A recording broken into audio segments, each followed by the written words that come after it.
తండ్రి, ఎన్నో పరిస్థితుల మధ్య ఒత్తిడికి లోనవుతున్న మీ పిల్లలందరికీ నాయన మీరున్నారన్న ధైర్యాన్ని మీ మీద ఆధారపడాలన్న ఆలోచనను కలిగించి నీ కొరకు బ్రతకటంలో ఉంటున్న ఆనందాన్ని అనుభవించి మీ కొరకు నిలబడగలిగే సామర్థ్యాన్ని మీ మాటల వలన కలిగించమని కోరుతూ చెప్పనయుంటున్న నాకు వింటున్న మీ పిల్లలకి మీ పరిపూర్ణ పరిశుద్ధాత్మ సహాయాన్ని అనుగ్రహించమని ప్రాధేయపడుతూ క్రీస్తు నామం నీ ప్రార్థన అడుగుతున్నాం తండ్రి, ఆమేన్.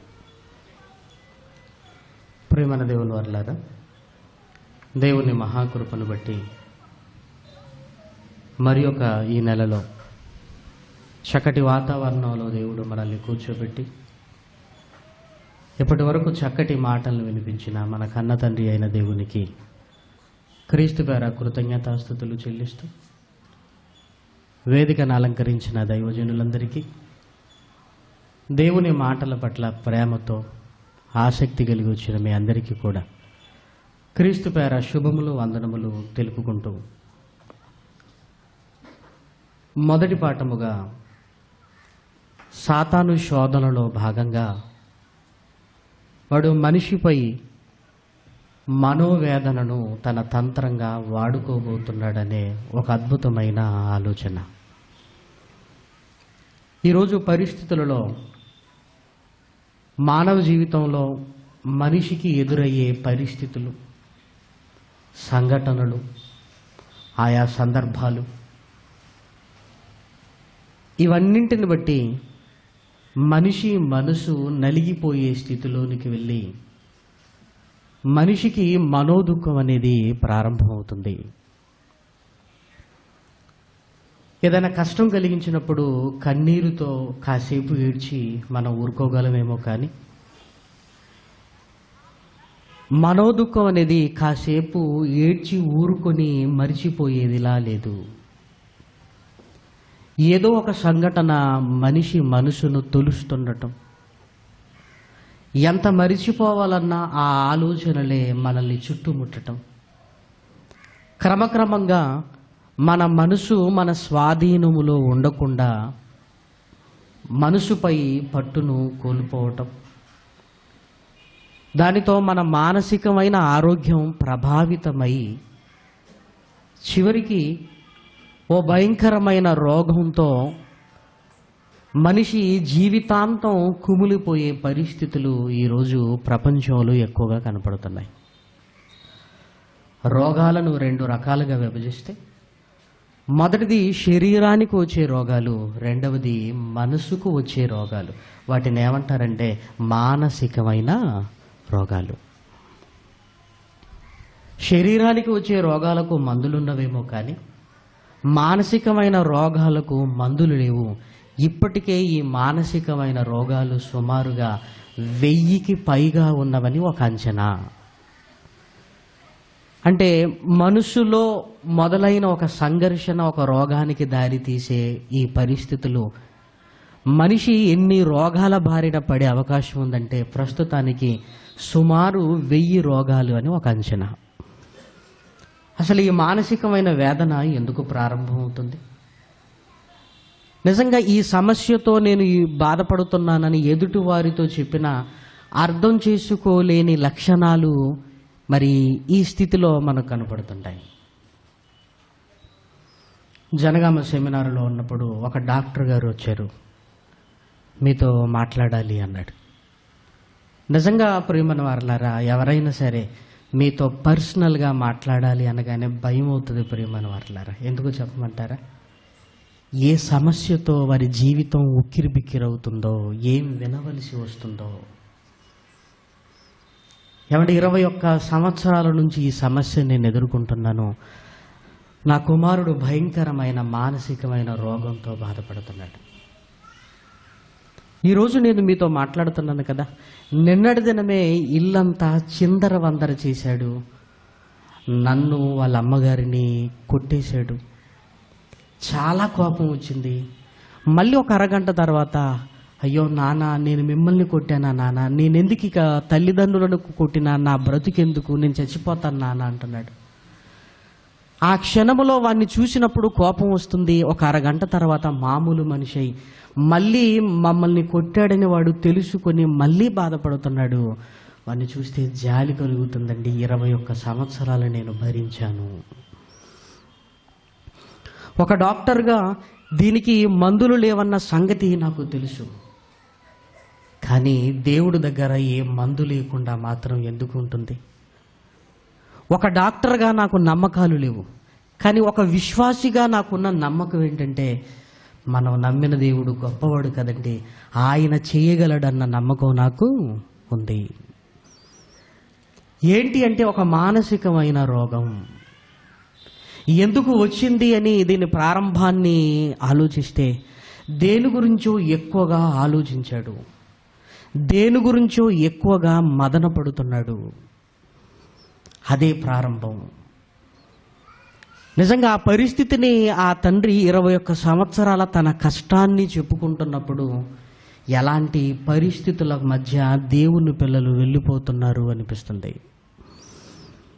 అదేవిధంగా ఖతర్ దేశానికి వెళ్ళినప్పుడు ఆగస్టు నెలలో ఒకతను మాట్లాడుతూ, అన్న నేను చెప్పేది మీకు విచిత్రంగా ఉండొచ్చు, కానీ నా సమస్య అన్న ఎవరు చెప్పినా నమ్మరన్నా, కానీ దేవుని మాటలు చెబుతున్న నీతో అబద్ధం చెప్పవలసిన అవసరత నాకేంటన్నా, నా బాధ ఏంటంటే అన్న ఎవరు మాట్లాడుతున్నా నా కోసమే మాట్లాడుతున్నారు అని నేను అనుకుని బాధపడుతుంటానన్నా.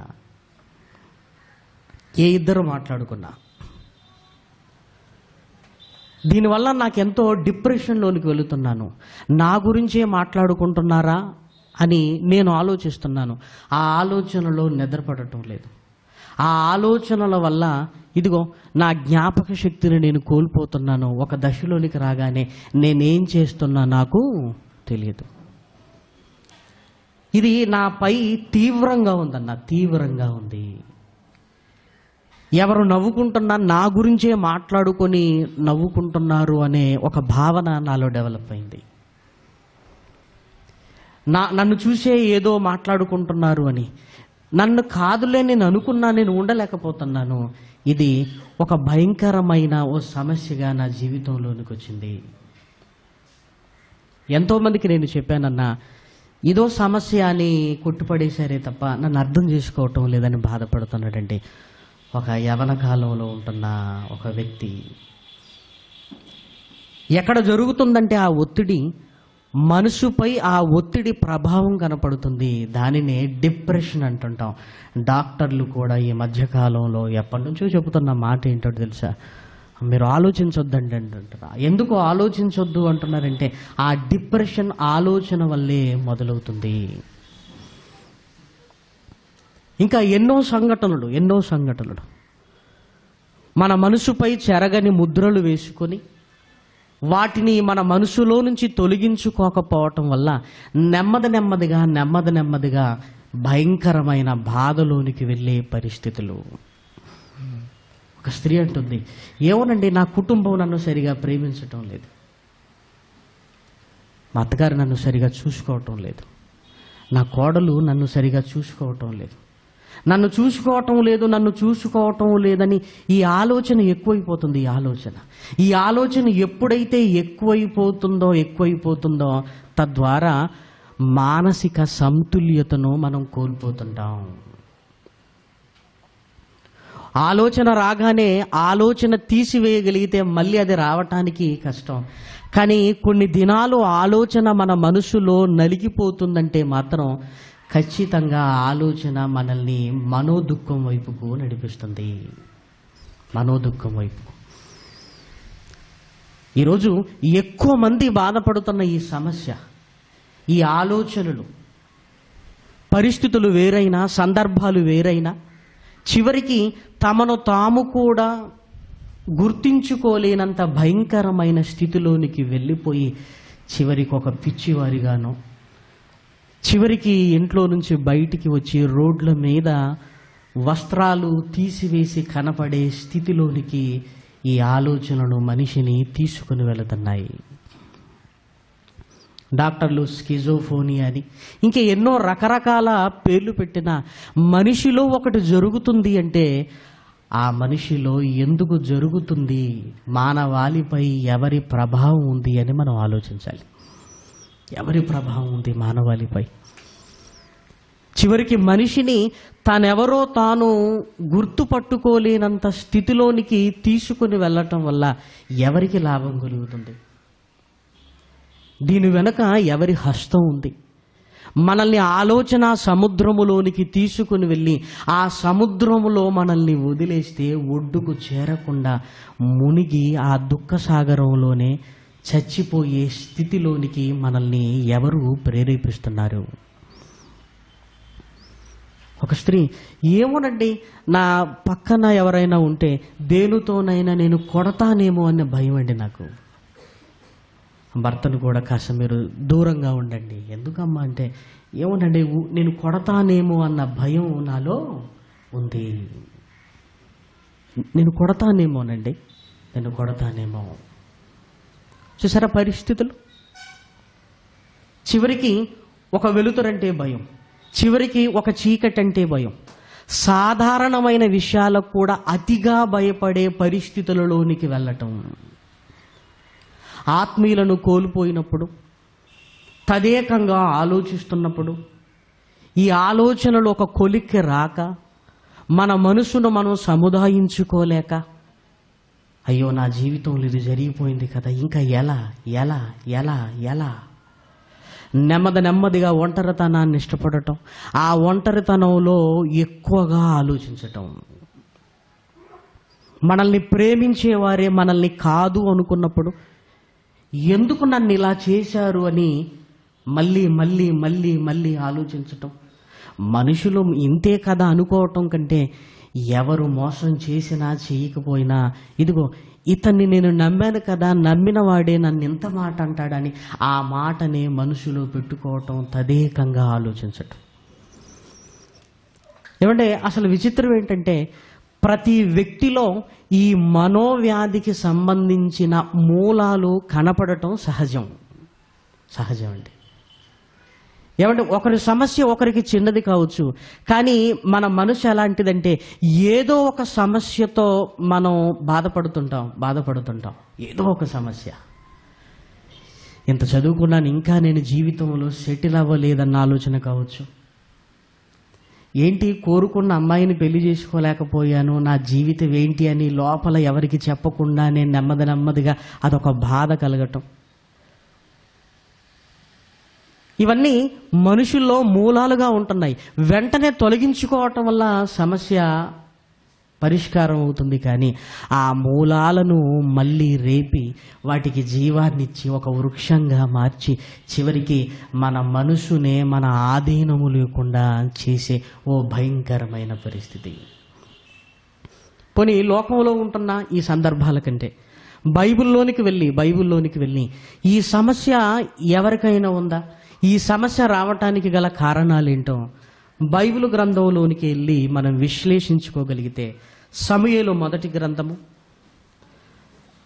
దయచేసి మీ బైబిల్లో తెరిచి సమూయేలు మొదటి గ్రంథము, ఒక అద్భుతమైన మాట అక్కడ మనకు కనపడుతుంది. సమూయేలు మొదటి గ్రంథము 8వ వచనాన్ని దయచేసి చూడండి. సమూయేలు గారు రాసిన మొదటి గ్రంథము, మొదటి అధ్యాయము 8వ వచనం. ఆమె పెనిమిటి అయిన ఎల్కానా, అమ్మా హన్నా, నువ్వెందుకు ఏడ్చుచున్నావు? నీవు భోజనము మానుటయ్యేలా? నేను గమనిస్తున్నాను, నీ దుఃఖం కళ్ళల్లో కనిపించే దుఃఖంలా నాకు లేదు. నువ్వెందుకో మనో దుఃఖంతోనూ బాధపడుతున్నావు.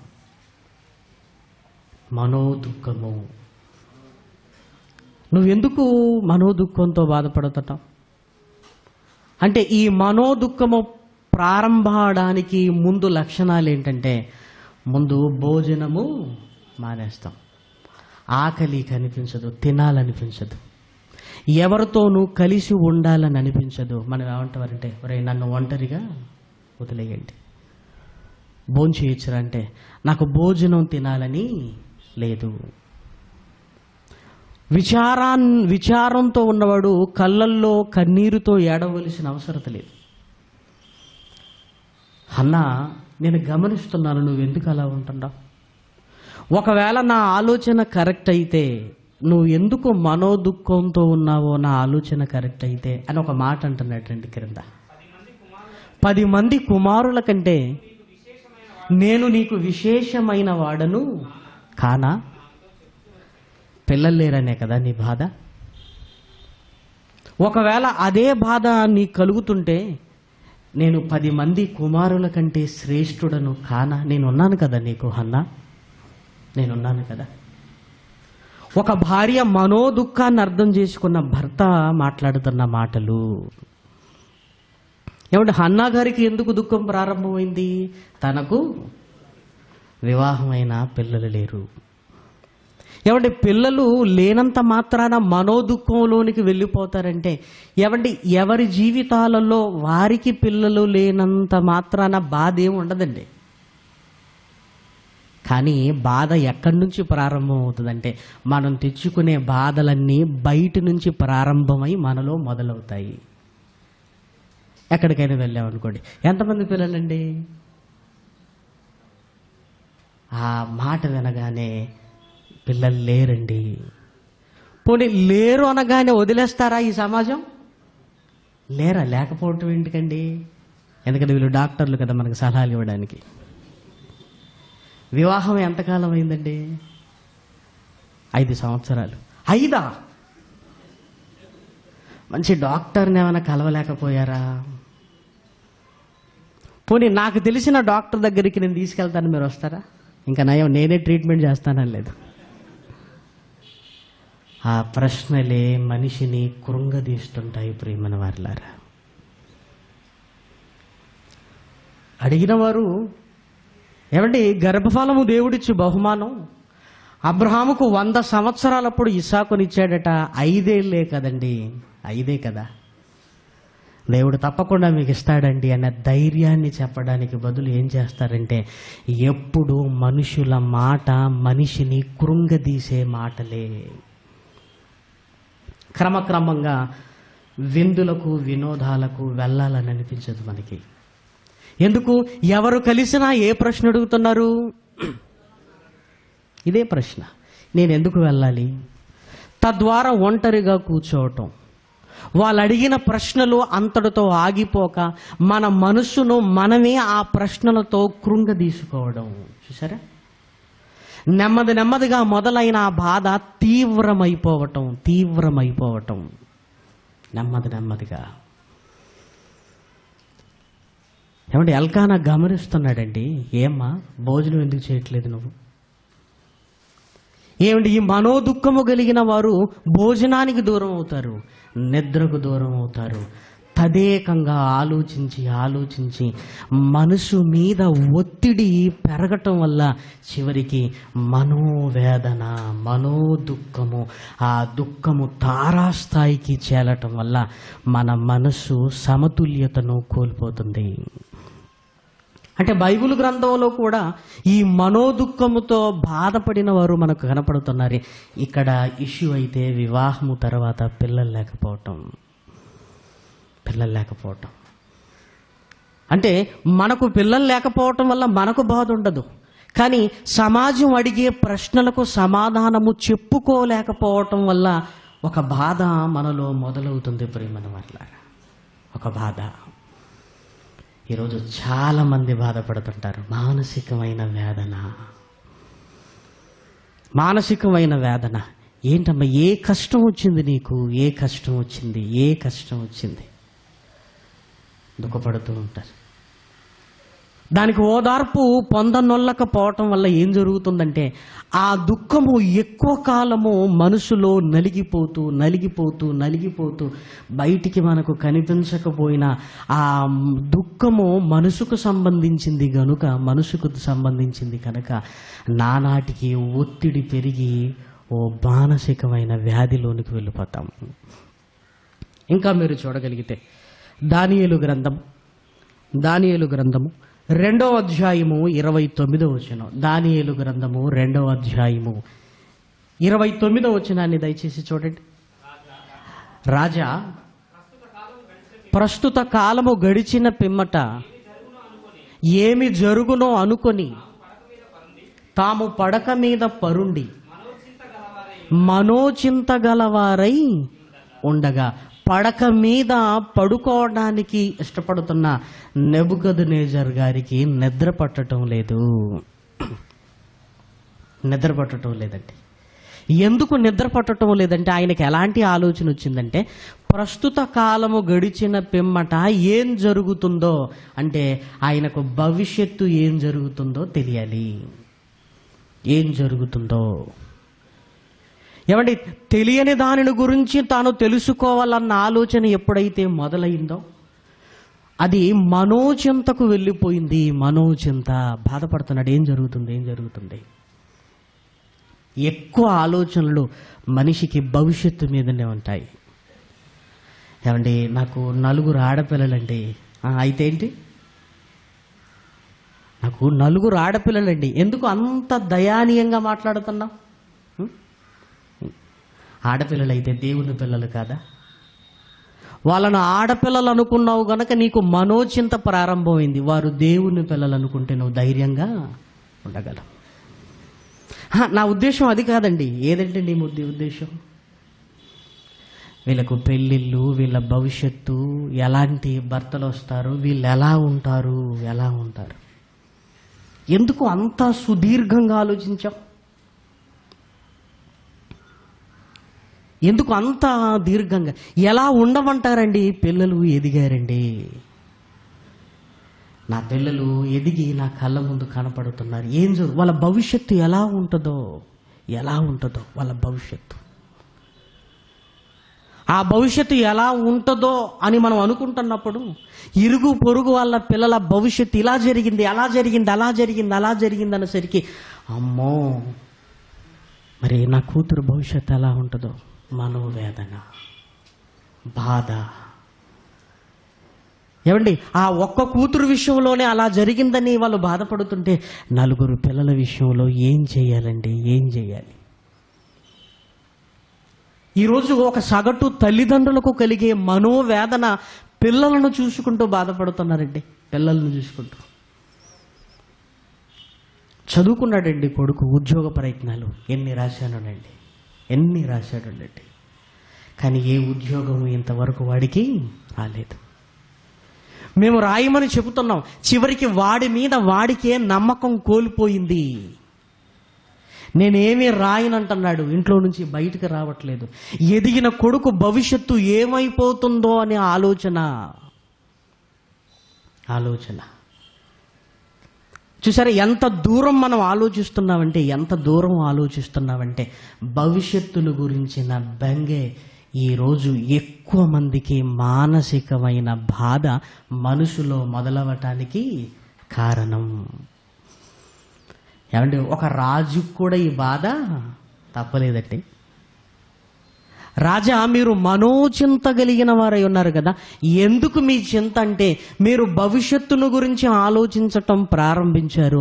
ఆ భవిష్యత్తును గురించిన ఆలోచన ఎప్పుడు కూడా ప్రియమైన వారలారా మనల్ని మానసికమైన రోగం వైపుకు నెమ్మదిగా నడిపిస్తూ ఉంటుంది.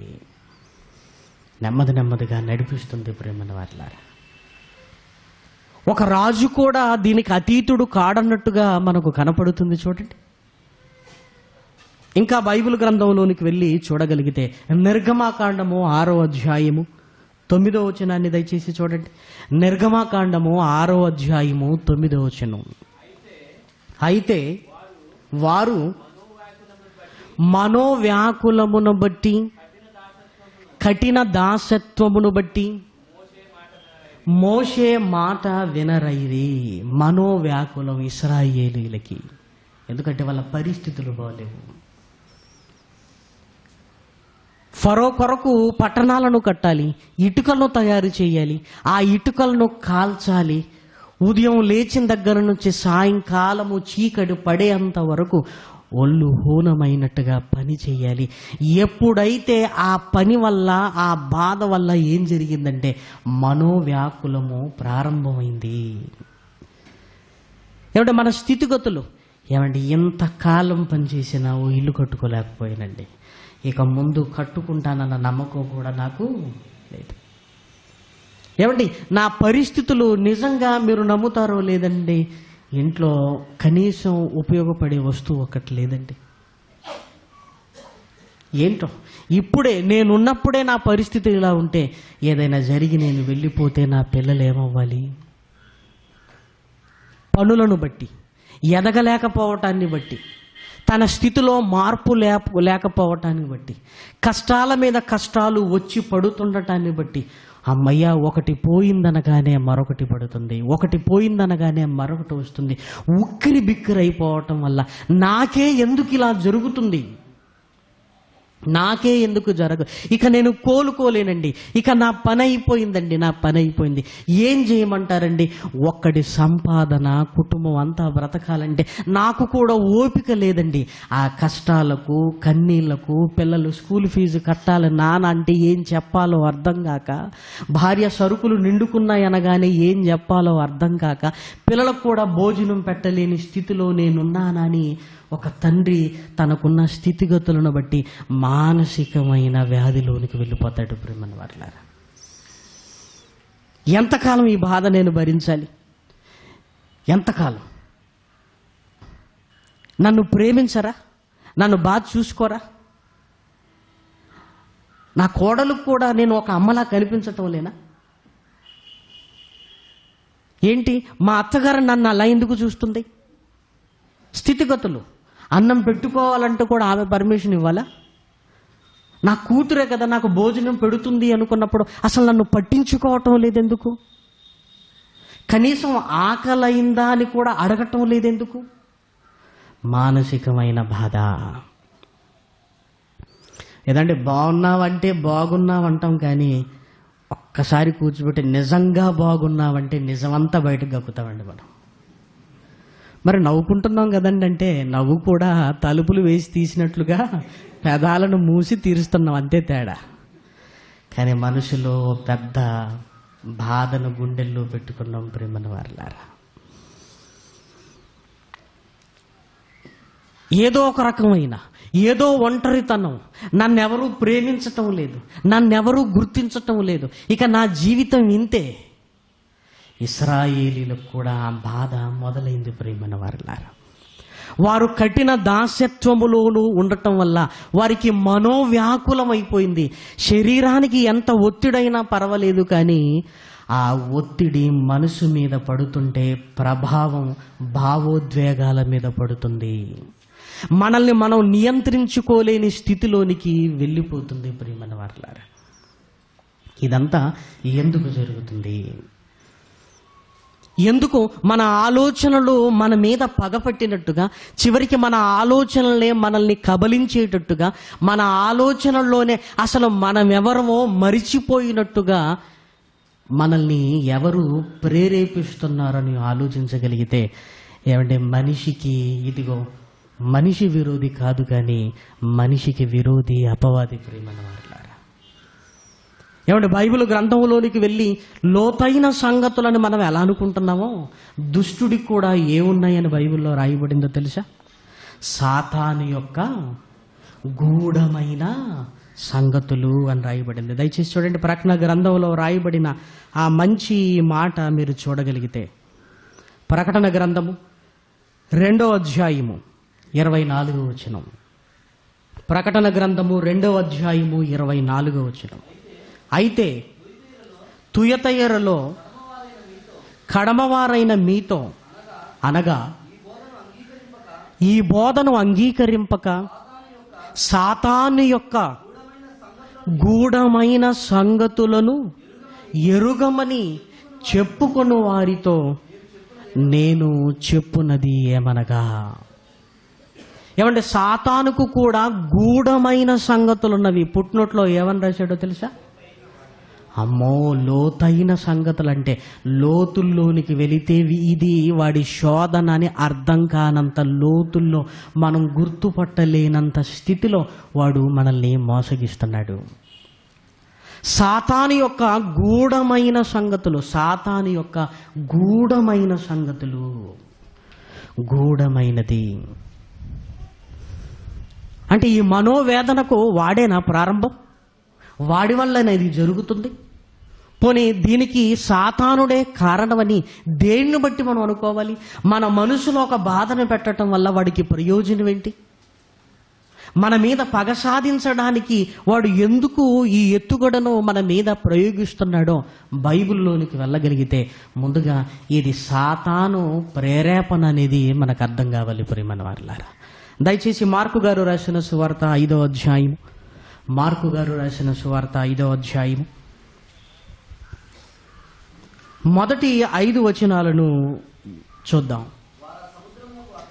మార్కు సువార్త 5వ అధ్యాయము మొదటి 5 వచనాలు. వారా సముద్రమునకు అద్దరినున్న గెరాసేనుల దేశమునకు వచ్చిరి.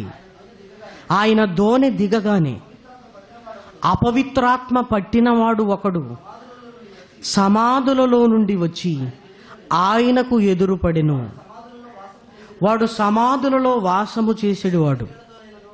సంకెళ్లతోనైనను ఎవడునూ వాణ్ణి బంధింపలేకపోయిను. పలుమారులు వాని కాళ్లకును చేతులకును సంకెళ్ళు వేసి బంధించినను వాడు ఆ చేతి సంకెళ్లను తెంపి కాలి సంకెళ్లను తుత్తునీలుగా చేసెను. గనుక ఎవడునూ వానిని సాధుపరచలేకపోయెను.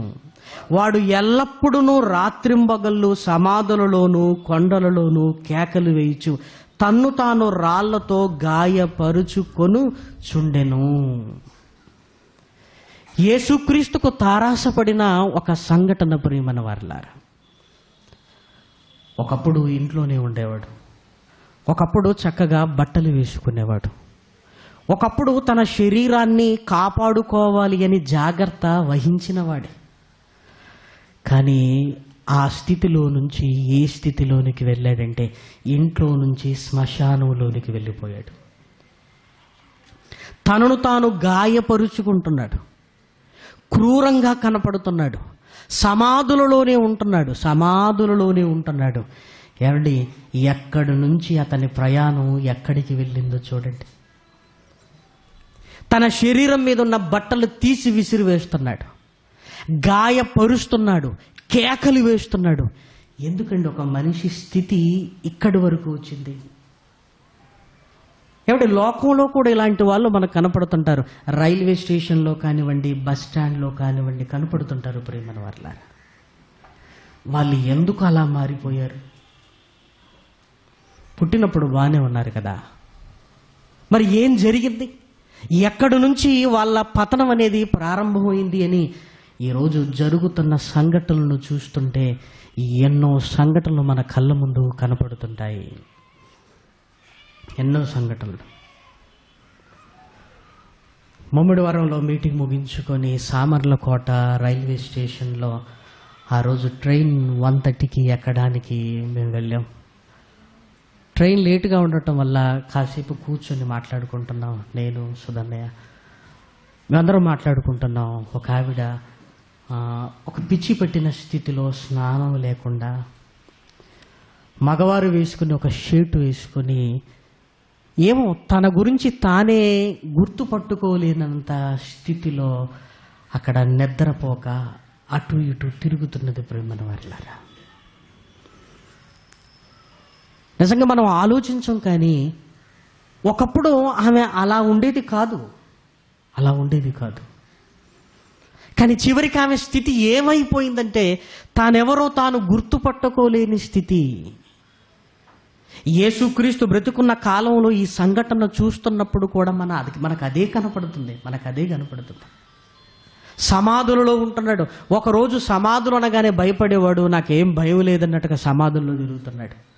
ఒకవైపు ఎవరైనా కొడతారేమో, నేను గాయపడతానేమో, నాకు నొప్పి కలగకూడదని శరీరాన్ని దాచుకునేవాడు తనను తానే గాయపరుచుకుంటున్నాడు.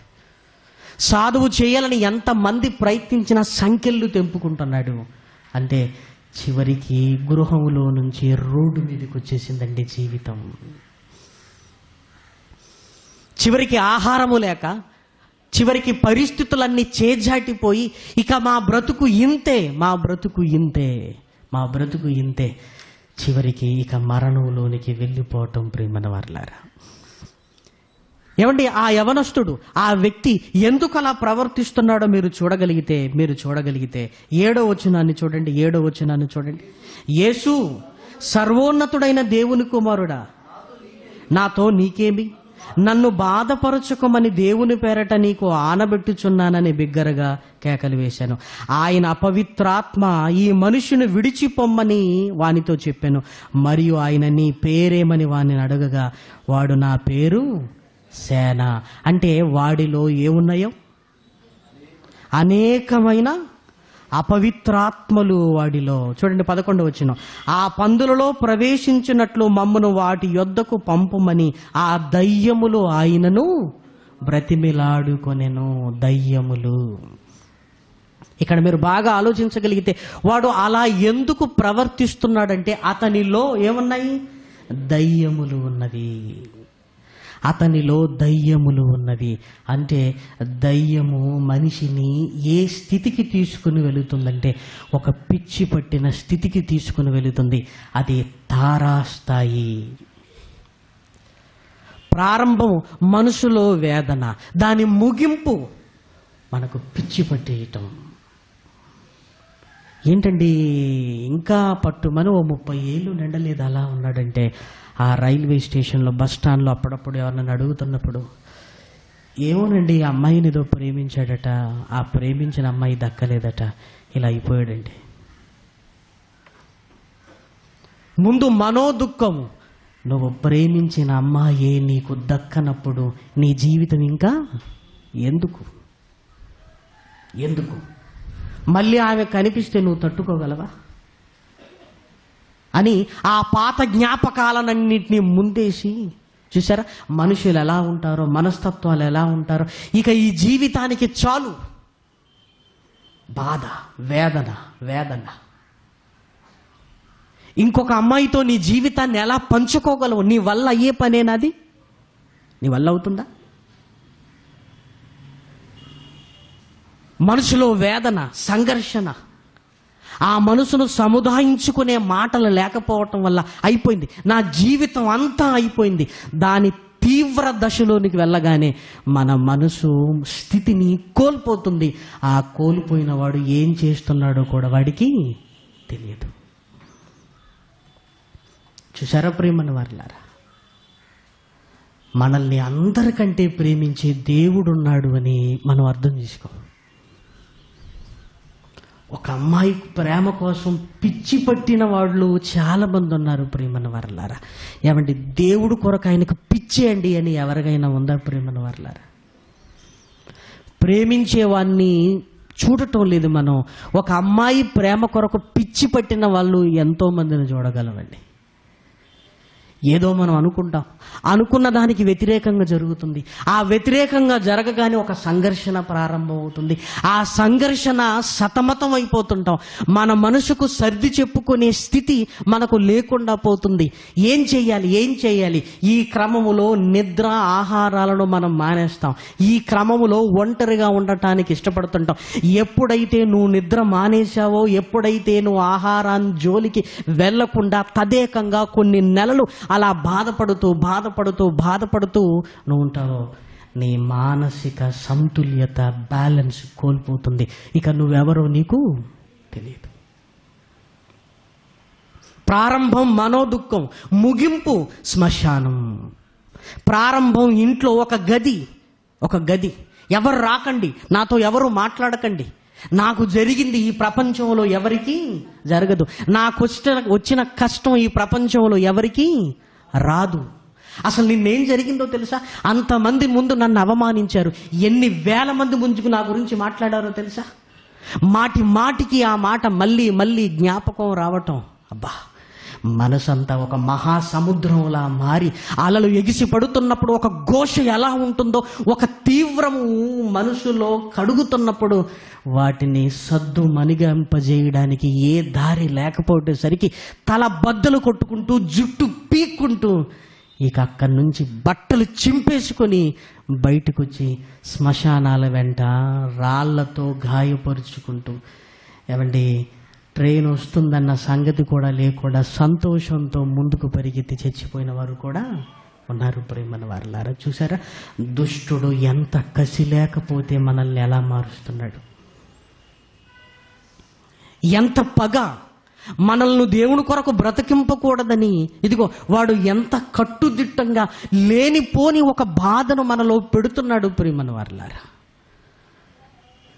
నువ్వెవరు, నీ పేరేంటి, సేన, అనేక దయ్యము పట్టిన వాడి పరిస్థితి చివరికి ఇదిగో ఒక మనోదుఃఖంగా ప్రారంభమై ఒక పిచ్చి పట్టే స్థితిలోనికి వెళ్ళిపోతున్నాడు. ఏమవుద్దండి మన జీవితాలు? ఏదో జరగబోతుంది అనుకుంటున్నావు. ఏం జరగబోతుందండి? దేవుని మీద భరోసా లేదు, దేవుడున్నాడన్న ధైర్యం లేని వాళ్ళకే నెమ్మదిగా ఈ మనోదుఖం అనేది ప్రారంభమవుతుంది ప్రేమల వారలారా. అంటే వాడు ఎంతటి భయంకరమైన స్థితిని వాడు మనిషికి కల్పిస్తున్నాడో చూడండి. ముందుగా వాడు ఏం చేస్తాడంటే ఇదిగో మన మనస్సును బ్యాలెన్స్ తప్పిస్తాడు. మన మనసును నొప్పిస్తుంటాడు. మన మనసును మళ్ళీ ఆ విషయాన్ని జ్ఞాపకం చేసి మర్చిపోతే బాగుండు, కానీ మళ్ళీ అది జ్ఞాపకానికి వచ్చి ఆ బాధ చింతలోనికి వెళ్ళి ఆ చింత మనోచింతగా మారుతుంది. ముందుగా వాడు చేసేది దేని మీదనో మీరు చూడగలిగితే సామెతల గ్రంథంలో రాయబడిన ఆ మంచి మాటను చూడగలిగితే ముందు మనసు మీద వాడి ప్రభావాన్ని పెడుతున్నాడు. సామెతల గ్రంథంలో రాయబడిన మంచి మాట 25వ అధ్యాయము 28వ వచనం. 25వ అధ్యాయము 28వ వచనం. ప్రాకారము లేక పాడైన పురము ఎంతో తన మనసును అణుచుకొనలేనివాడు కూడా అంతే. ఏమంటే ఇంట్లోకి రావాలంటే దొంగ ముందు దేన్ని ఛేదించుకొని రావాలి? ప్రాకారాన్ని. ఆత్మను టచ్ చేయాలంటే మనసు అనే ప్రాకారాన్ని దాటుకొని కాంపౌండ్ వాల్ని దాటుకొని వాడు రావాలి. అందుకే కాంపౌండ్ వాల్ పైనుంచి దొంగ వచ్చే అవకాశం ఉంటుందని చాలామంది కాంపౌండ్ వాల్ని ఎంత కట్టుదిడ్డంగా పెట్టుకుంటారంటే పైన చేతులు పెట్టి ఎక్కి వస్తారేమని ఏం పెడతారండి? ఎంత జాగ్రత్త ఉందండి. లేదు ఆ సీసల ముక్కలను పగలగొట్టుకోనైనా వస్తారేమని కొంతమంది ఏం చేస్తారంటేనండి ఫెన్సింగ్ పెడుతుంటారు. ఆ ఫెన్సింగ్లో మరి జేవైరు ముక్కలు బయటికి వస్తుంటాయి, ముట్టుకోగానే మరి గుచ్చుకునేటట్టువి. కొంతమంది అయితే ఎందుకైనా మంచిదని కరెంటు షాకులు కూడా పెడుతున్నారు. జైలు గోడల్లో ఫెన్సింగ్ దగ్గర ఏముంటుంది తెలుసండి? కరెంట్ షాక్ ఉంటుంది, ముట్టుకోగానే షాక్ కొట్టేస్తుంది. ఇల్లు కట్టుకున్న తర్వాత మనం ఏమంటాం తెలుసండి? ఇల్లు కట్టుకున్నామండి, కాంపౌండ్ వాల్ ఉంటేనే ఇల్లు భద్రంగా ఉంటుంది. కాంపౌండ్ వాల్ ఉండాలి. ఏమంటే ఆత్మ లోపలుంది. ఆత్మ లోపలున్న దాన్ని కాపాడుకునే కాంపౌండ్ వాల్ పేరేంటి? మనస్సు. అంటే ఇప్పుడు లోపలున్న ఆత్మను టచ్ చేయాలంటే దుష్టుడు ముందు దేన్ని ఛేదించాలి? కాంపౌండ్ వాల్ని ఛేదించాలి.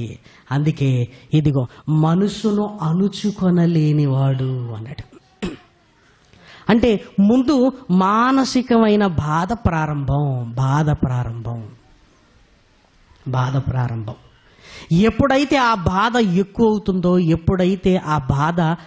అవుతుందో నెమ్మదిగా ఏం జరుగుతుందంటే మనసు నలిగిపోతుంది. ఎప్పుడైతే మనసు నలిగిపోయిందో వాడి లోపలికి రావటం చాలా ఈజీ. నువ్వు అక్కడే స్ట్రాంగ్గా ఉన్నావు అనుకోండి, వాడు లోపలికి రావటం చాలా కష్టం అండి. నువ్వు స్ట్రాంగ్గా ఉన్నారు. ఏమండి పిల్లలు లేరండి. ఇంతకు మీకెంతమంది పిల్లలండి? 4 అండి. 4 దేవుళ్ళు పెంచుతున్నారా మీరు? ఇంకోసారి మనల్ని అడగరు. సింపుల్. సరే నా సంగతి పక్కన పెట్టండి. మీకెంతమంది అండి? 4 అండి. 4 ఏం చేస్తున్నారని చెప్తాను. 4 దేవుల్లోనే ఉన్నారా? నిజం చెప్పండి. ఎందుకని మంచిది? మనల్ని అడగడం కూడా అడగరు. స్ట్రాంగ్ అయిపోవాలి మనం.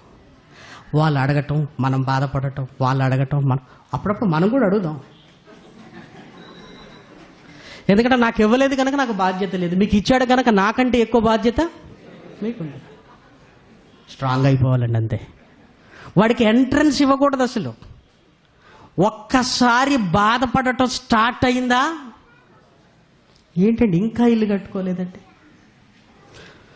కట్టలేదు బ్రదర్. మీరు కట్టారా? ఓహో, అలాగైతే మరి భూకంపం వస్తే ఏంటి బ్రదర్? నాకు ఇల్లు లేదు కనుక ఏమి లేదు. స్లాబ్ కింద పడి చచ్చిపోతారేమో పాపం. హ్యాపీ. ఇంకోసారి నిన్ను ఎవడు కూడా అడగడు, ఇంకా ఉద్యోగం రాలేదా? రాలేదు, రాదు. నేను కన్ఫర్మ్ అయ్యాను, నాకు రాకపోతే మీకెందుకు బాధ? అయినా మీకుంది కదండి ఉద్యోగం ఉండి దేవుని పని ఏమైనా చేస్తున్నారా మీరు? నిజం చెప్పండి. 9 గంటలకు ఆఫీస్కి వెళ్తారు, సాయంకాలం 4 గంటలకు వచ్చి ఇంట్లో పడుకుంటారు. దేవుడి కోసం బతికినట్టుగా లేదు కదా. మీ ఉద్యోగం వల్లే మీరు నరకానికి వెళ్ళిపోయేటట్టున్నారు. అది మీకు అర్థం కావట్లేదు. నాకు ఏది లేదు కనుక ఎవరు ఫోన్ చేసినా హ్యాపీగా వెళ్తున్నాను, ఏదో చిన్న పని చేసుకుంటున్నాను. బ్రతకడానికి ఏ పని చేసుకున్నా పర్వాలేదు, ఉద్యోగం ఉంటేనే నరకం పోతున్నట్టు. చాలామంది అంటుంటారండి సెమినార్ గురించి మాట్లాడుతూ, అంటే మా పోలీస్ డిపార్ట్మెంట్ అంటే మాకు సెలవులే ఇవ్వలేదు, మేము సెమినార్కి రాలేకపోతాను. వచ్చిన వాళ్ళందరూ ఎవరు మరి హ్యాపీ? నిరుద్యోగులే. వీళ్ళకెవరు సెలవు ఇవ్వాలి? ఆ స్ట్రాంగ్ మనకు లేదు. ఏమండి 4 పిల్లలు ఎలా చేస్తారండి పెళ్ళిళ్ళు? వాళ్ళు నా పిల్లలు కదా, దేవుడి పిల్లలు. ఆకాశ పక్షులను చూడమన్నాడు. 2 రోజుల నుంచి వాటినే చూస్తున్నాను నేను. నా పిల్లల్ని చూసుకున్నప్పుడు మనకు బాధ, ఆకాశ పక్షులను చూసినప్పుడు ధైర్యం. ఎందుకు? దేవుడు ఏమన్నాడు? నువ్వు విత్తవు కోయవు, వాటికి అవి లేవు, నీకు అన్నీ ఉన్నాయి, నా మీద నమ్మకం లేదు. ఆడపిల్లలు చూడకండి ఇంట్లో. ఒక్కసారి బయటికి వెళ్ళి ఆకాశ పక్షులను చూడండి. 4 కాదు కదా, 8 మంది ఉన్నా ఆ ధైర్యం నీకు ఎప్పుడూ పోదు. కృంగిపోగానే వెంటనే బయటికి వెళ్ళండి. ఆకాశ పక్షులు చూడండి, విత్తవు కోయవు, కొట్లలో వాటిని పోషిస్తున్న నా కన్న తండ్రి, వాటికంటే నేను చాలా గొప్పవని. అయినా దేవుడు వాళ్ళను నాకిచ్చాడు. వాళ్ళను నాకిచ్చినప్పుడు వాళ్ళ బాధ్యత నాకంటే ఎక్కువగా దేవునికి ఉంది. ప్రపంచంలో 9 పిల్లలు కన్న తల్లిదండ్రులు పెళ్లి చేయలేకపోయారు. ఇప్పుడు మనకు బాధ. నీకు ఎన్ని సంఘటనలు కావాలి? ఎన్ని కావాలి? ఆ ధైర్యం ఉండట్లేదండి మనకి. మన కాంపౌండ్ వాళ్ళు చాలా వీక్గా ఉంది. వాడు ఏం చేస్తున్నాడు? బద్దలు కొట్టుకుంటున్నాడు, లోపలికి వస్తున్నాడు. ఎప్పుడు అలా వీక్ అవ్వకండి ప్రియమైన వారలారా. నీకు వెనకాల దేవుడు ఉన్నాడు, ఆయన మర్చిపోతున్నారా? మన ధైర్యం దేవుడు, మన నమ్మకము దేవుడు. ఆయన ఉన్నాడనే బ్రతుకుతున్నాం. ఆయన లేనిది బ్రతికే వద్దనుకుంటున్నాం. ఆయన ఉన్న తర్వాత నీకు ఏం బాధ, ఏ దుఃఖం? నిన్ను అన్నారని ఏమన్నా బాధపడుతున్నావా? అన్నారనా? నువ్వు అన్నారని నువ్వు బాధపడుతున్నావేమో, అన్నారని బాధపడుతున్నారేమో. ఏమండి, అనేవాడు కంటే పడేవాడు ఎక్కువ ఫీల్ అవ్వడు. మనల్ని ఎందుకు అన్నామని వాళ్ళకే ఎక్కువ బాధ ఉంటుంది. ఈ సంగతి మనకు తెలియక మనం బాధపడుతున్నాం. కానీ పడిన వాడి కంటే అనేవాడికి ఎక్కువ బాధ ఉంటుంది. ఎందుకు? ఈరోజు కాకపోతే రేపు బాధ చూసుకుంటుంది లేరాదు. ఈ రోజే జరగాలనుకుంటున్నావు. ఈ రోజు నువ్వు అనుకుంటున్నది రేపు జరుగుతుందండి. రేపు జరుగుతుందని ఆశపడటానికి బదులు ఈ రోజు జరగటం లేదు. మనం ఎక్కడికి వేస్తామని తెలుసు? నా బ్రతుకంతా ఇంతే. ఇదేదో చిలక జోస్యల్లానే ఉంది. నీ బ్రతుకు ఎలా ఉంటుందో నీకేం తెలుసు? నా బ్రతుకంతా ఇంతే. ఆయన మారడు. ప్రపంచంలో ఎవరు మారినా ఆయన మారడన్నా నాకు తెలుసు. మారడని నీకెలా తెలుసు? మారుతారమ్మా. నీ భర్త మారుతాడు, నీ భార్య మారుతుంది, నీ పిల్లలు వింటారు. ఇక మనం ఏమనుకుంటామంటే ఇది జరగదు. ఎవరు మారినా ఆయన మారడు. అలాగైతే నిన్ను గేటు దగ్గర నిలబెట్టి ఎవరు మారతారో లేదో చెప్పు, వాళ్ళకే వాక్యం చెబుదాం. ఆయన మారతాడు. ఆ లోపల రండి మీరు. మారడోడికి వాక్యం ఎందుకు? ఇంకా మనకేం తెలుసు చెప్పండి?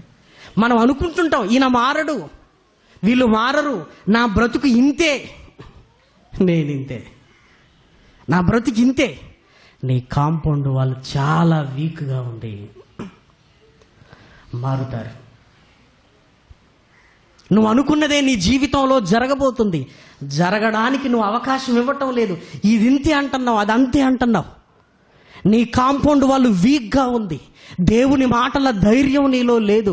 అందుకే దుష్టుడు ఆ మనస్సును అనే ప్రాకారాన్ని పడగొట్టి మనోవేదనను ప్రారంభిస్తున్నాడు. అందుకే దేవుడు ఎంత చక్కగా ఉండమన్నాడు చూడండి. సామెతల గ్రంథము సామెతల గ్రంథము 16వ అధ్యాయము 32వ వచనం. సామెతల గ్రంథము 16వ అధ్యాయము 32వ వచనం. పరాక్రమశాలి కంటే దీర్ఘశాంతము గలవాడు శ్రేష్ఠుడు. పట్టణము పట్టుకొని వాడి కంటే తన మనస్సును స్వాధీనపరుచుకునేవాడు శ్రేష్ఠుడు. తన మనసును స్వాధీనపరుచుకోవాలి. అసలు నేను ఎందుకు బాధపడుతున్నాను ఈ విషయంలోనా? ఈ విషయంలో నేను బాధపడవలసినంత అవసరం ఏంటి? ఎప్పటికీ పరిస్థితులు ఒకేలా ఉంటాయా? ఈ రోజు కాకపోతే రేపైనా మారుతాయి. లేదు, నా బ్రతుకంతా ఇంతే అని నీకు ఎలా తెలుసు? తన మనసును స్వాధీనపరుచుకున్నవాడు పట్టణాన్ని స్వాధీనపరుచుకున్న వాడి కంటే శ్రేష్ఠుడు. నీ కాంపౌండ్ వాళ్ళు చాలా వీక్గా ఉందేమో, దృఢపరచు. ఎప్పుడైతే మనోదుఖం వల్ల మన మనసు అనే ప్రాకారం కూలిపోతుందో నెక్స్ట్ వాడు టచ్ చేసేది ఏంటో తెలుసా? ఆత్మను. ప్రియమైన వారలారా, సామెతల గ్రంథంలో వ్రాయబడిన ఆ మాటను చూడగలిగితే వాడు ఆత్మను టచ్ చేస్తున్నాడు. చూడండి, సామెతల గ్రంథము 15వ అధ్యాయము, సామెతల గ్రంథము 15వ అధ్యాయము 13వ వచనం. సంతోష హృదయము ముఖమునకు తేటనిచ్చును, మనోదుఖము వలన ఆత్మ నలిగిపోవును. ఎప్పుడైతే కాంపౌండ్ వాళ్ళు కూలిపోయిందో ఈ దుఃఖము దేనికి ఎఫెక్ట్ అవుతుంది? మనోదుఖము వలన ఆత్మ నలిగిపోవును, నలిగిపోవును, నలిగిపోవును, నలిగిపోవును. ఆత్మ నలిగిపోతుంది. ఆత్మ నలిగిపోతుందంటే దాని అర్థం ఏంటో తెలుసా? ఆత్మకున్న లక్షణాలను అది కోల్పోతుంది. ఈ మనోదుఖము సరాసరి నీలో ఉన్న ఆత్మను టచ్ చేసింది. మనోదుఖం వల్ల ఆత్మ నలిగిపోతుంది. ఆత్మ ఎప్పుడైతే నలిగిపోతుందో ఆత్మకున్న లక్షణాలను కోల్పోతుంది. మరి ఆత్మకుండే లక్షణాలు ఏంటో, వేటిని ఆత్మ కోల్పోతుందో బైబిల్లో మీరు చూడగలిగితే, తీతు గారికి రాసిన పత్రిక, 2వ పత్రిక, అపోస్తలుడైన పౌలు గారు తిమోతి గారికి రాసిన 2వ పత్రిక, తిమోతి గారికి రాసిన 2వ పత్రిక 1వ అధ్యాయము 7వ వచనాన్ని చూడండి. 1వ అధ్యాయము 7వ వచనం. తిమోతి గారికి రాసిన 2వ పత్రిక 1వ అధ్యాయము 7వ వచనం. దేవుడు మనకు శక్తియు ప్రేమయు ఇంద్రియ నిగ్రహము గల ఆత్మనే ఇచ్చెను, పిరికితనము గల ఆత్మను ఇవ్వలేదు. ఇంద్రియ నిగ్రహములు గల శక్తి గల ఆత్మనిచ్చాడు, పిరికితనం గల ఆత్మనివ్వలేదు. అంటే ధైర్యాన్ని కలిగిన ఆత్మనిచ్చాడు. ఇప్పుడు మనోదుఖం వలన ఏం జరుగుతుందంటే ఆత్మ నలిగిపోతుంది. ఆత్మ నలిగిపోయినప్పుడు ఏం జరుగుతుందంటే ఆత్మకున్న లక్షణాలను కోల్పోతుంది. ఆత్మకు శక్తి ఉంటుంది, లక్షణాన్ని కోల్పోతుంది, పిరికితనం వస్తుంది. ఆత్మకు ఇంద్రియ నిగ్రహము కలిగిన శక్తి ఉంటుంది. అప్పుడు ఇంద్రియ నిగ్రహాలపై ఆత్మ తన పట్టును కోల్పోతుంది. ఇక ఏం జరుగుతుందో, ఎందుకు జరుగుతుందో, ఎప్పుడు జరుగుతుందో నీకు తెలియదు. చూసారా? ఎందుకంటే శరీరానికి ఎంత బాధ వచ్చినా ప్రియమైన వారలారా, ఆత్మకు ఓర్చుకోగలిగే స్థితి ఉంటుంది, పర్వాలేదులే. కానీ ఆత్మే వ్యాధి బారిన పడిందనుకోండి, ఏమండి, శరీరానికి వచ్చే దాన్ని కంట్రోల్ చేసే పవర్ ఆత్మకుంటే ఆత్మే నలిగిపోయిందనుకోండి, ప్రియమైన వారలారా, శరీరం బాగుండదు, నీ ఆత్మీయ స్థితి బాగుండదు. ఒక్క మాటలో చెప్పాలంటే అసలు నీ మానసిక ప్రవర్తనే అసలు ఏంటో నీకు తెలియదు. ఇంకా చూడండి, సామెతల గ్రంథము 18వ అధ్యాయము, సామెతల గ్రంథము 18వ అధ్యాయము 14వ వచనం. నరుని ఆత్మ వాని వ్యాధిని ఓర్చే సామర్థ్యం నీలో ఆత్మకుంది. ఎప్పుడైతే నలిగిన హృదయము ఎవడు సహింపగలడు? నలిగిపోయిన ఆ హృదయాన్ని ఎవడు సహింపగలడు? ఆత్మకు ఆ కెపాసిటీ ఉంది. ఆత్మే నలిగిపోయింది మనోదుఖం వల్ల. వ్యాధిని ఓర్చే కెపాసిటీ, సామర్థ్యాన్ని కోల్పోయి అదే వ్యాధి బారిన పడిపోయింది. దాని పేరే మనోదుఖము. ఆ వ్యాధి అంటే అర్థం ఏంటో తెలుసా? పిచ్చి పట్టటం. ఆ వ్యాధి ఏంటో తెలుసా? అసలు నువ్వేంటో నీకు అర్థం కాకపోవటం. డాక్టర్ దగ్గరికి వెళ్ళమంటే రారు. నాకేమైంది? నేను బాగానే ఉన్నాను కదా, నాకేమైంది? మీకు బాగోలేదు. మనం అర్థం చేయించలేము. ఆ క్షణం బాగానే ఉంటారు, ఒక అరగంట ఏదో జరగటం.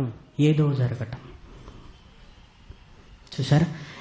నెమ్మదిగా నీలో గూడు కట్టుకుంటున్న ఒక బాధ చివరికి ఎక్కడ మన ముగింపులోనికి తీసుకుని వెళుతుందో ఆలోచిస్తున్నారా?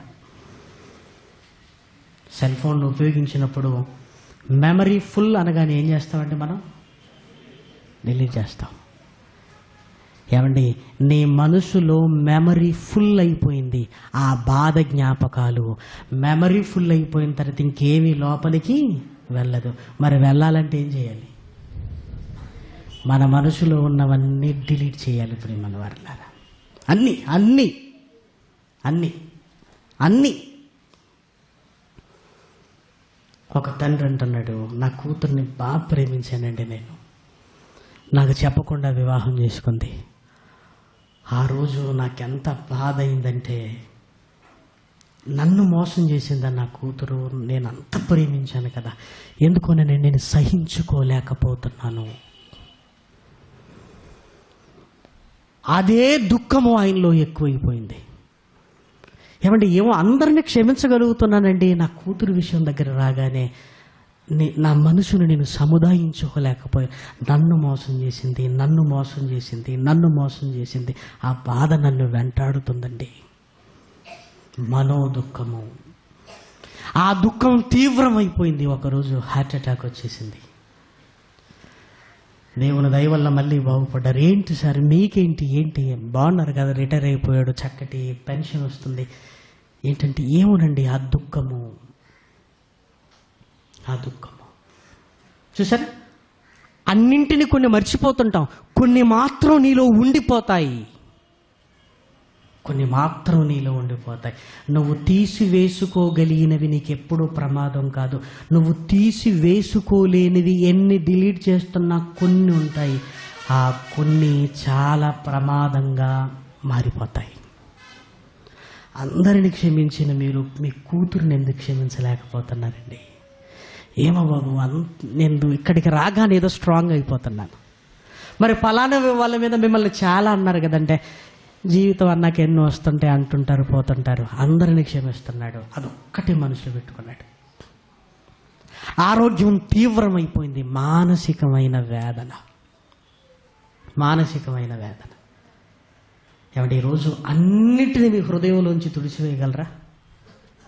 ఏదో ఒకటి, అది ప్రేమ, అది ఆస్తుల, అది సంపాదనల, ఎవరో అన్న మాటల, ఆత్మీయులను కోల్పోయిన మరణాల, నేను అనుకోలేదంటే నా జీవితంలో ఇది జరగదు అన్న సంఘటన, ప్రేమ రాహిత్యమా, ఒంటరితనమా, ఏది మిమ్మల్ని బాధపడుతుంది? ఆ బాధ ఎక్కువైతే మనోదుఖము వల్ల ఆత్మ నలిగిపోతుంది. ఆత్మకు వ్యాధి నోర్చుకునే శక్తి ఉంది. ఆత్మే నలిగిపోయినప్పుడు, అదే వ్యాధి బారిన పడినప్పుడు ఏం జరుగుతుందో తెలుసా? పిరికితనం వస్తుంది, భయం వస్తుంది, ఇంద్రియ నిగ్రహ శక్తిని కూడా కోల్పోతున్నాం. అసలు మనం ఏమి చేస్తున్నామో అది మనకు తెలియదు. ఇదిగో రాత్రింబగళ్ళు వాడు సమాధులలో వాసము చేసేటివాడు. చివరికి ఆ స్థితిలోనికి తీసుకుని వెళుతుంది. అంటే మనోదుఖము సాతాను శోధన అయితే, ఎందుకు మనోదుఖాన్ని వాడు ప్రారంభించాడంటే మనలో ఉన్న ఆత్మను టార్గెట్ చేసేటివాడు. మనలో ఉంటున్న ఆత్మను టార్గెట్ చేశాడు. ఆత్మ నలిగిపోవాలంటే ఇదిగో ఈ దుఃఖముతో దిక్కుతోచక నీ ఆత్మ నలిగిపోతుంది. ఎంత అవమానం జరిగిందో తెలుసా నీకు? ఎంత అవమానం! నువ్వు ఎలా తట్టుకుంటున్నావో కానీ ఆ అవమానానికి చావటం మేలు. చూసారా? ప్రాకారం బద్దలైపోయింది, లోపలుంటున్న ఆత్మ నలిగిపోయింది. నలిగిపోయిన ఆత్మ వ్యాధిని ఓర్చగలిగే స్థితి దానికి లేదు. నలిగిపోయిన ఆత్మ తన లక్షణాలను కోల్పోయింది. ఎప్పుడు ధైర్యంగా ఉండే నీలో ఎందుకో పిరికితనం వచ్చేసింది కదా. భయం అవుతుంది కదా. అమ్మో, నా జీవితంలో ఏం జరుగుతుందో అన్న భయం మొదలైంది కదా. నీ ఆత్మ ఎప్పుడు నీకు ధైర్యాన్ని ఇచ్చేది ఎందుకు ఈ మధ్యకాలంలో పిరికివాడుగా మాట్లాడుతున్నా? నిన్ననే ఒక తమ్ముడు ఫోన్ చేశాడు, అన్న సువార్తకు వెళ్ళి వస్తున్నావు, చిన్న యాక్సిడెంట్ జరిగిందన్నా, దేవుని దయ వల్ల బాగానే ఉన్నానన్నా, ఎందుకో నాలో భయం మొదలైంది, నాలో భయం అని ఎంత ఏడుస్తున్నాడంటే అంత ఏడుస్తున్నాడు. తమ్ముడు, సువార్తకు వెళ్ళొచ్చినప్పుడే జరిగిందన్నప్పుడు నువ్వు సంతోషపడాలి కదా. ఎందుకు అంటే, ఏమో అన్నా, నాకు ఎందుకు జరిగిందని చాలా ఆలోచించానన్నా. ఆలోచించేసరికి ఏమైపోయిందంటే నాకు పిరికితనం వచ్చేసిందన్నా అంటున్నాడు. ఎందుకు జరిగిందో అది తర్వాత కాలంలో నెమ్మదిగా అర్థమయ్యేదానికి ఇప్పుడే ఎందుకు జరిగిందని ఎందుకు ఆలోచిస్తున్నావు? మన జీవితంలో కొన్ని సంఘటనలు ఎందుకు జరిగిందో అప్పుడే అర్థము కావు, తర్వాత నెమ్మదిగా అర్థమవుతాయి. యోసేపుకు నా పట్ల ఎందుకు జరిగిందో ఆ క్షణం అర్థం కాలేదు. ఎప్పుడు అర్థమైందో తెలుసా? ఐగుప్తుకు వెళ్ళి సింహాసనం మీద కూర్చున్న తర్వాత, అన్నలారా, ఇదిగో ఈ కరువు కాలంలో మిమ్మల్ని అందరినీ కాపాడుకోవటానికే దేవుడు నన్ను ఇక్కడికి ఇప్పుడు అర్థమైంది అని అన్నాడు. మనం వెంటనే అర్థం కావాలని ఆలోచిస్తుంటాం. వెంటనే అర్థం కాకపోయినా తర్వాతనైనా అర్థమవుతుంది. అప్పటి వరకు వెయిట్ చేద్దాం. కానీ ఎందుకు జరిగింది? నాలో భక్తి లేకపోవటం వల్ల జరిగిందా? అమ్మో, ఈరోజు నేను చచ్చిపోయి ఉంటే నాకేం జరిగేది? నరకానికి వెళ్ళేవన్నా? ఎంత చేసి నేను నరకానికి వెళితే నా జీవితం ఏంటి? వేదన వేదన వేదన వేదన. మా ఆత్మ నలిగిపోయింది, పిరికితనం వచ్చేసింది అన్న భయం. నేను బ్రతకలేనేమో. ఎందుకు బ్రతకలేవయ్యా నువ్వు? ఎందుకు బ్రతకలేవు చెప్పు. ఆ ఆలోచన నీకెందుకు వస్తుంది? నా వల్ల కాదని ఎందుకు వస్తుంది? మాటికి ఆ జ్ఞాపకాలు నన్ను చంపేస్తున్నాయన్నా అని ఎందుకు ఆ జ్ఞాపకాలను తొలగించుకోలేకపోతున్నావు? దుష్టుడు ప్రేరేపిస్తూ మనల్ని ఆ మనోదుఖం వైపుకు, మన ఆత్మ స్థితిగతులను, లక్షణాలను కోల్పోయేటట్టుగా చేస్తున్నాడు. అందుకే దేవుడు మనకిచ్చిన ఆత్మ ఏంటో తెలుసా? పరిశుద్ధాత్మ. యేసుక్రీస్తు కూడా ఈ పరిస్థితి ఉందండి. ఆయనకు భూమి మీద ఏమీ లేదు ఆయనకి. శోధింపబడుతున్నప్పుడు మానసికంగా, శారీరకంగా భయంకరమైన పరిస్థితులలో ఆయన ఉన్నాడు. కానీ ఆయన ఎలా బలపడ్డాడో మీరు చూడగలిగితే లూకా గారు రాసిన సువార్తలో ఒక మంచి మాట వ్రాయబడింది. లూకా గారు రాసిన సువార్తలో వ్రాయబడిన ఒక మంచి మాట చూడండి. 4వ అధ్యాయము 14వ వచనం.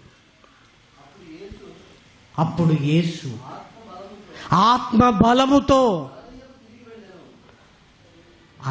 గలిలయకు తిరిగి వెళ్ళెను. ఆత్మ బలముతో అన్నాడు. 40 రోజులు ఉపవాసం ఉన్నాడు.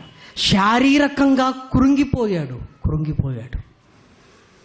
అప్పుడు మళ్ళీ బలాన్ని పుంజుకుంటున్నాడు ఆత్మ బలముతో. ఏమండి, మనో దుఃఖానికి నీకు కావలసిందేంటో తెలుసా? బలము, మనోధైర్యము. ఆ మనోధైర్యాన్ని ఇచ్చేదే మనలో ఉంటున్న పరిశుద్ధాత్మ. ఆత్మ బలముతో మనలో ఉంటున్న పరిశుద్ధాత్ముడు ఎలా బలాన్ని ఇస్తాడంటే, పరిశుద్ధాత్మ ప్రేరణతో రాయబడిన ఈ లేఖనాలలోనికి వెళుతున్నప్పుడు, ఆ లేఖనాలు మనకు అర్థమవుతున్నప్పుడు, మానసికమైన దుఃఖము స్థానంలో దేవుడు ఆయన నువ్వుండగా నాకేంటి నాయన, నువ్వుండగా మనుషులకు మనం ఏదైనా చెప్తే, అయ్యో 2 రోజుల ముందు చెప్తే బాగుండేదో చేసేవాడిని అంటాడు మనిషి. దేవుడికి, నాయన నువ్వు 2 రోజుల ముందు చెప్తే నా ఏర్పాట్లలో నేను ఉండేవాడిని కదా అన్నాడు. నీ జీవితంలో జరిగేదాన్ని ఒక్క క్షణం ఆయన కలగజేసుకున్న నీ సమస్య హుష్కాకి. ఒక్క క్షణం.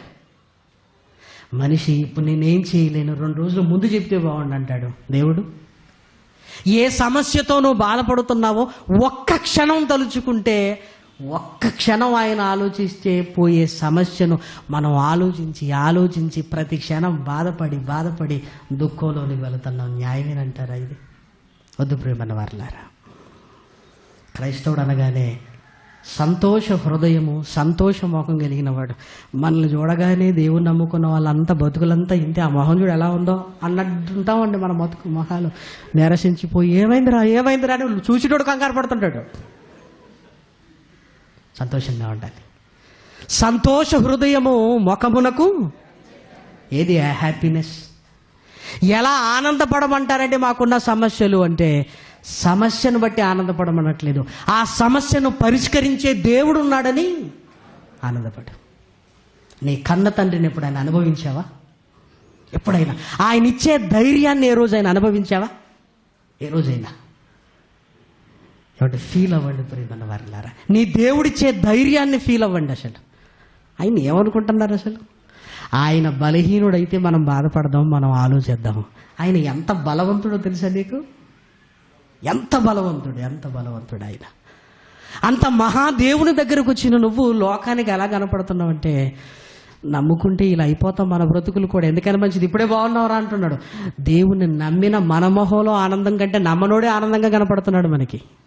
ఏడవలసింది వాడు, నవ్వాల్సింది మనం. ప్రేమ మనోబలము గలవాడై, ఆ పరిశుద్ధాత్మ ఇచ్చే ధైర్యాన్ని కలిగిన వాడై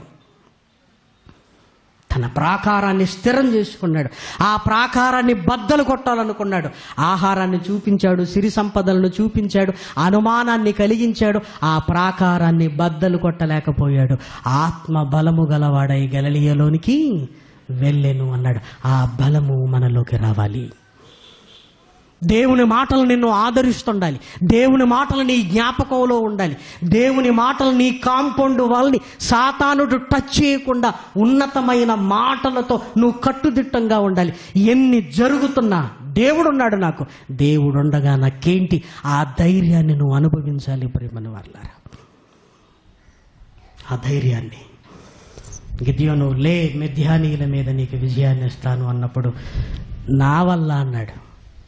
ఒక్కసారి వాళ్ళను చూడు అన్నాడు. మిడతల్ల సైన్యం ఉన్నారు, ఇసుక రేణువులా వంటలున్నాయి. మీరెంతమంది ఉన్నారు? 32,000 మంది ఉన్నావు. సరిపోరు నాయన అంటే వీళ్ళే ఎక్కువ అన్నాడు. అంతే. వెళ్ళిపోవలసిన వాళ్ళని వెళ్ళిపోమన్నాడు. మిగిలిన వారు ఎంత? 10,000 మంది నాయన. 10,000 మందికి పరీక్ష పెడతాను. నెగ్గిన వాళ్ళు ఎంతమంది? 300 మంది. 9,700 మందిని తీసేయన్నాడు. ఇసుక రేణువుల్లా ఒంటెలున్నాయి, మిడతల్లా సైన్యం ఉంది, 300 మందితో నాయన. ఏ అణుబాంబు పట్టుకోవాలి నాయన అంటే కుండ పట్టుకో అన్నాడు. కుండ? అవును. ఇంకో చేతిలో కాగడ పట్టుకో అన్నాడు. అంతే.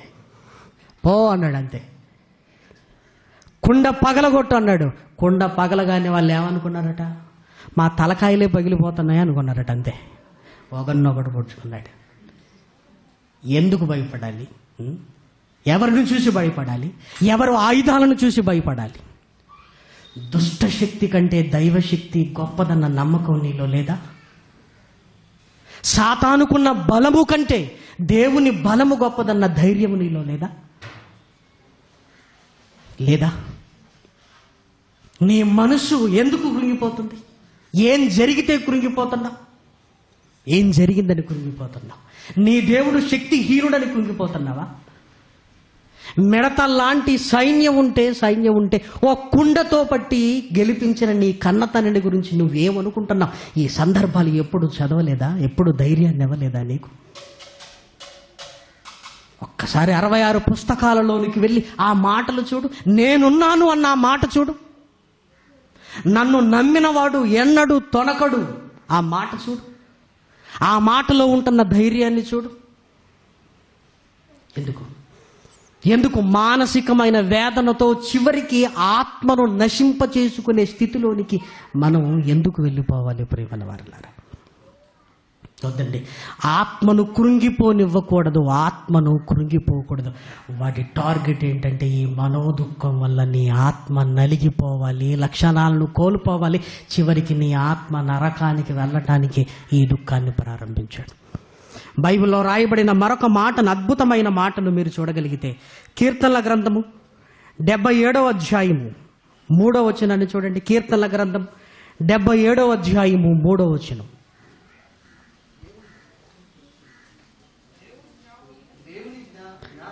దేవుని జ్ఞాపకము చేసుకొనినప్పుడు నేను నిట్టూర్పు విడుచుచున్నాను. నేను ధ్యానించినప్పుడు నా ఆత్మ కృంగిపోవుచున్నది. ఏదో ఒక ధ్యానం, ఎప్పుడూ ఆలోచన, ఆత్మ కృంగిపోతున్నదంటే దాని లక్షణాలను కోల్పోతుంది. ప్రియమైన వారలారా, కోల్పోతుంది. అందుకే బైబిల్లో రాయబడిన మాట, దేవుడు ఎంత ధైర్యాన్ని ఇచ్చే మాట మాట్లాడాడంటే మన ఆత్మకు బలాన్ని ఇచ్చే మాట మాట్లాడాడు. దయచేసి ఆ మాట మీరు చూడగలిగితే ఫిలిప్పీలకు రాసిన పత్రికలో వ్రాయబడిన మాట 4వ అధ్యాయము 4వ వచనాన్ని చూడండి. ఫిలిప్పీలకు రాసిన పత్రిక 4వ అధ్యాయము 4వ వచనము. ఎల్లప్పుడూ ప్రభువునందు ఆనందించుడి, మరలా చెప్పుదును ఆనందించుడి, మీ సహనము సకల జనులకు తెలియపడనీయుడి. ప్రభు సమీపముగా ఉన్నాడు, దేనిని గూర్చియు చింతపడకుడు గాని ప్రతి విషయములోనూ ప్రార్థనా విజ్ఞాపనముల చేత కృతజ్ఞతాపూర్వకంగా మీ విన్నపములు దేవునికి తెలియజేయుడి. అప్పుడు సమస్త జ్ఞానమునకు మించిన దేవుని సమాధానము యేసుక్రీస్తు వలన మీ హృదయములకును మీ తలంపులకును కావలి ఉండును. ఆయన సమాధానం కావలి ఉంటేనండి సాతానుడు రాగలడా? రాలేడు. ప్రియమైన వారలారా, మీ తలంపులకు కావలియుండును. ఏ మనోదుఃఖమైతే మిమ్మల్ని కృంగదీస్తుందో ఆ తలంపుల్లో ఆయన సమాధానాన్ని పెట్టండి. ఏదో సమస్య వస్తుంటుంది మనకి, రాగానే వాక్యం గుర్తొస్తుంది. వాక్యం గుర్తు రాగానే వదిలేస్తాం. ప్రియమైన వారలారా, అది అక్కడితో ఆగిపోతుంది. ఏ తలంపుల వల్ల మనం కృంగిపోతున్నామో ఆ తలంపులకు యేసుక్రీస్తు సమాధానము మీ హృదయములకు మీ తలంపులకు కావలిగా ఉండాలి. నీ తలంపుల్లో వాక్యం ఉండాలి. నీ తలంపుల్లో వాక్యం ఉన్నప్పుడు ఎన్ని జరుగుతున్నానండి ఏమనిపిస్తుంది అంటేనండి, ఏం జరిగినా దేవునికి తెలియకుండా జరగదు. ఏం జరిగినా దేవునికి తెలియకుండా మన జీవితంలో ఏదైనా జరుగుతుందంటే బాధపడదామండి, అయ్యో దేవుడికి తెలియకుండా జరుగుతుందని. కానీ దేవునికి తెలిసే అంత జరుగుతున్నప్పుడు మనకు తెలియవలసిన అవసరత అంతకంటే లేదు. అంతకంటే అవసరత లేదు. దేవునికి తెలిసినప్పుడు మనకు తెలియవలసిన అవసరత ఏముంది? దేవా, ఏం జరుగుతున్నా నీకు తెలుసు. నీకు తెలిసే జరుగుతున్నప్పుడు నాకు తెలియటం వల్ల నేను ఏమైనా చేయగలనా? అందుకే దేవుడు ఒక మాట అన్నాడు, మీరు ఆలోచించకండి. మీరు ఆలోచించి మీ ఎత్తు మూరడ ఎక్కువ చేసుకోలేరు, తక్కువ చేసుకోలేరు. అలాంటప్పుడు మనకు తెలిసేందుకు? మనకు తెలియవలసిన అవసరత ఎందుకు? ప్రియమైన వారలారా, ఆయన మీద భారం వేయండి. ఆయన ఉన్నాడన్న ధైర్యాన్ని కలిగి ఉండండి. మీ తలంపులకు కావలిని పెట్టండి. యేసుక్రీస్తు సమాధానాన్ని కావలి పెట్టండి. సాతానుడు ఏదైనా బాధ కలిగిస్తున్నాడా? వాక్యమే నీ తలంపుల్లో ఉంటే, సరి అయిన సమాధానం మన హృదయంలో వాక్యమే ఉండగలిగితే అది దుఃఖముగా మనోదుఃఖముగా మారదు. మన ఆత్మ నలిగిపోదు. ఇదిగో వాక్యము వలన, పరిశుద్ధాత్మ వలని బలాన్ని నువ్వు పొందుకున్నప్పుడు నువ్వు చాలా ధైర్యంగా ఉంటావు. నిన్ను చూసి ఆశ్చర్యమేయాలి, ఇన్ని జరుగుతున్నా ఎలా ఆనందంగా ఉండగలుగుతున్నారు బ్రదర్ అనాలి. ఇన్ని జరుగుతున్నాయి కదా, ఎలా ఆనందంగా ఉండగలుగుతున్నారు మీరు? ఇది దేవునిలో ఉండే ఆనందం, దేవుడున్నాడనే ధైర్యం ఇచ్చే ఆనందం. ప్రతి విషయంలో దేవా నీకు థ్యాంక్స్, కృతజ్ఞతాస్తుతులు. అది మంచి జరిగిన, మనకు కీడు జరిగిన, తండ్రి నీకు వందనములు. నీ గోడు, నీ బాధ దేవుని సన్నిధిలో కుమ్మరించుకోండి. ఎంత తేలిగ్గా ఉంటుందో తెలుసండి. మనసు విప్పి మన కన్నీళ్ళన్నీ దేవుని సన్నిధిలో ఉంటాయి. ఏమండి, మనిషి దగ్గర దుఃఖమే తగ్గుతుందని ఫీల్ అవుతున్నాం, దేవుని దగ్గర మొరపెట్టుకుంటే నీకు మనోదుఖం కూడా ఉండదు. ఎందుకో అన్నీ ఆయనతో చెప్పేశాను కదా, అన్నీ దేవునితో చెప్పేశాను నేను. అన్నీ ఏమండి, నీకెందుకు చెప్తున్నానంటే చెప్పుకుంటే మనిషి బాధ తగ్గుతుందట. మీరు తీర్చకపోయినా మీరు వింటేనే మాకు కాస్త బాధ తీరుతుంది.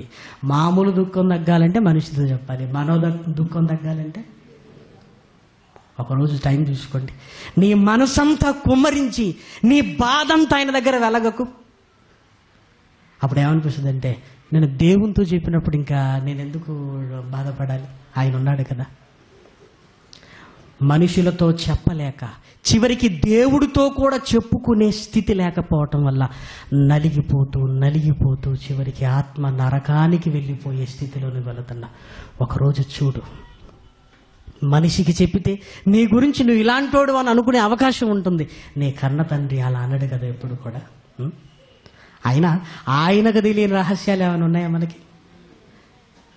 మరి ఆయనకు అన్నీ తెలిసినప్పుడు అన్నీ తెలిసిన వాడితోనో మాట్లాడుకోవడం బెటర్ కదా. ఆయనకి తెలియందే ఉంది, మనం చెప్పితే దేవుడు తెలుసుకునేది ఏమైనా ఉందా? ఆయనకు అన్నీ తెలుసు. కాకపోతే ఏంటంటే ఎప్పుడు నువ్వు నోరు విప్పుతావని ఎదురు చూస్తున్నాడు. తండ్రి నా జీవితం ఇది నాయనా నువ్వు అనగానే దేవుడితో చెప్పిన తర్వాత నీకు ఆ బాధ ఉండదు. మనోధైర్యము, ఆ మనోధైర్యము యేసుక్రీస్తులో ఉంది. ప్రియమైన వారలారా, ఒకరోజు చావవలసిన పరిస్థితి ఏర్పడింది. గెత్సేమనే తోటలో ఆయన ఎలా ఉన్నాడో తెలుసా? మనోదుఃఖముతో ఉన్నాడు. నా ప్రాణము కృంగిపోతున్నది అన్నాడు. చావలసిన స్థితిలోనికి వెళ్ళినప్పుడు అప్పుడు మళ్ళీ మనోబలాన్ని పొందుకున్నాడు. తండ్రి నా ఇష్టము కాదు నీ చిత్తమే సిద్ధించును కాక. నా గురించి నేను ఆలోచించుకుంటున్నప్పుడు కృంగిపోతున్నాను. దుఃఖము మరణమగునంత వేదన నాలో కలుగుతుంది. కానీ నీ సంకల్పం ఉంది నాయన. నీ సంకల్పం గుర్తు రాగానే మనోబలం వస్తుంది. ఇంకేం ఆలోచించలేదు. నేను ఆలోచించుకుంటే కృంగిపోతానని ఆలోచించి తండ్రి నా ఇష్టము కాదు నీ ఇష్టమే సిద్ధించునుగా కానీ ఆయన మీద భారము వేశాడు. ఏం జరిగినా పర్వాలేదని శిలువ మీదికి వెళ్ళిపోయాడు. ప్రేమన దేవుని పిల్లలారా, మనోధైర్యము గలవాడై ఆ ధైర్యాన్ని ఇచ్చింది ఇదిగో దేవుని మాటలు. నీ తలంపులకు దేవుని సమాధానము, నీ తలంపులకు నీ హృదయానికి కావలుండు. ఆ ప్రాకారానికి వాక్యాన్ని కాపలా పెట్టు. దుష్టుడు నీ ప్రాకారాన్ని పడగొట్టుకుని లోపలికి రాకుండా అక్కడే వాడిని జయించి పంపించేసే. నీ ఆత్మను టచ్ చేయటానికి వీలు లేదు. ఏ బాధ అయినా ఎంతో కాలం ఉండకూడదు. ఆ బాధలో నుంచి బయటపడాలి. మనోధైర్యము కలిగిన వారుగా ఇదిగో ప్రభువునందు ఆనందించుడి. మరలా చెప్పుదును ఆనందించుడు. చాలా హ్యాపీగా ఉండాలి. ప్రియమన్న వారులారా, దేవుడున్నాడు గనుక ప్రార్థన చేసుకుందామండి. దయగలిగిన మా కన్న తండ్రి, మీకు వందనములు నాయన. మీ మాటలు ఎంత గొప్పవి నాయన. శక్తినిచ్చేటివి, బలాన్నిచ్చేటివి, ధైర్యాన్నిచ్చేటివి. నువ్వు ఉండగా మాకేంటి అని నాయన ఒక నమ్మకాన్ని మాలో రగిలించేటివి నాయన. తండ్రి, మీ పిల్లల హృదయాలను తేలికపరచండి నాయన. ఆ హృదయాలలో మీ వాక్కులకు తప్ప మనిషి మాటలకు చోటు లేకుండా నాయన సమస్తాన్ని వదిలి నాయన మీ మాటలను వారి తలంపులకు కావలిగా పెట్టండి. ధైర్యాన్నిచ్చి నాయన మనోధైర్యము కలిగిన వారుగా మీ పిల్లల్ని హక్కున చేర్చుకోండి నాయన. తండ్రి, మానసికమైన ఒత్తిడిలోనికి వెళ్ళి మా జీవితాలను బలి చేసుకోకుండా దుష్టుడి ఇది శోధనాన్ని గ్రహించి నాయన వాడిపై జయాన్ని మాకివ్వమని మిమ్మల్ని బ్రతిమలాడుకుంటూ ఈరోజు జరగరింటున్న తరగతులన్నింటిలో మాకు తోడుగా ఉండమని మిమ్మల్ని కోరుకుంటూ జనగం సెమినార్లోనూ నాయన మీరిచ్చిన మీ కృపకై,